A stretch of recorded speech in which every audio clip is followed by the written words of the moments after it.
back in the theater, and you know, the theater's really my favorite place to be, because anytime I feel like I need to create something new, I go one of two places. I go to a field, grass field, where I feel a sense of myself and I start to create out there, or I come to a dark theater, similar to this. This house has 620 seats, I think. We're doing a big show here in a few days, and I'm rehearsing. Most of you know that, you know, I've performed this play, I think, over 1,300 times in the last 15, 16 years. I wrote this play in 1998. So people always say, well, I don't really want to rehearse. I kind of skip the rehearsal. And I always say, well, no, you don't understand. Look, I've done this thing 1,300 times in theaters all over the world. I rehearse my ass off. You have to. I'm in here this morning, 3-4 hours, getting to know this space, getting to understand my lines and my dialogue and what they mean and what I need from the audience and what I want to give to the audience.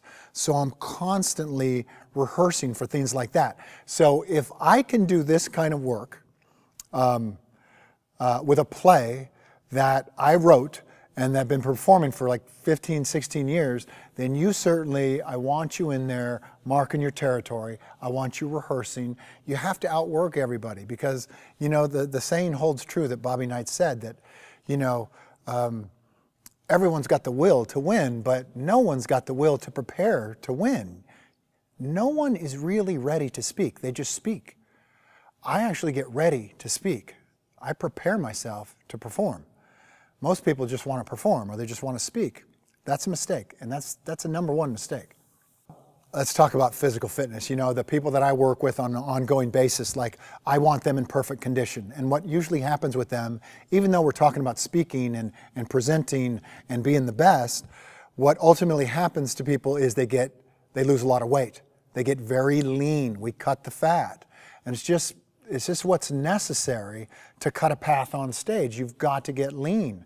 I want my clients in perfect expressive condition. I want their body expressive at all times. And if it's carrying too much weight and it's being bogged down, it just can't do that. And the promise that I make to my clients is, hey, I don't want anyone to look away from you. Not for a second, not for a minute. I don't want them to think about anything else. I don't want your audience to breathe. I want them to have complete focus on you. Part of that is the physicality that you must have. Now, I'm getting ready to do this show. So it's one performance, right? So 60 days ago, I began rehearsing and getting this body ready to perform on this night coming up in a few nights. So 60 days of preparation for this physically, because, you know, I tend to get skinny. It's hard for me to keep muscle on my body, especially at 54 years old. So Tim Adams is training me. He's an amazing trainer, and we're trying to put weight on me. So I've been working my butt off as far as putting on weight, running, a lot of physical stuff, a lot of expressive stuff that gets your chemical cascade, your biochemical cascade accessed and out there.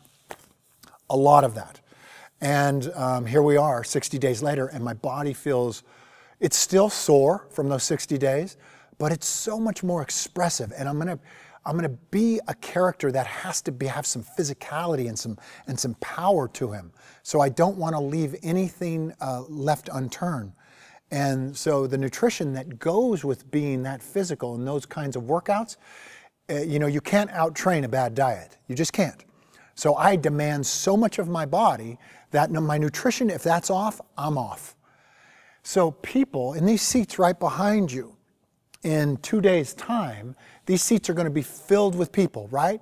People who paid a lot of money to sit in that seat, who got a babysitter that night, who took their wife or their husband to this show.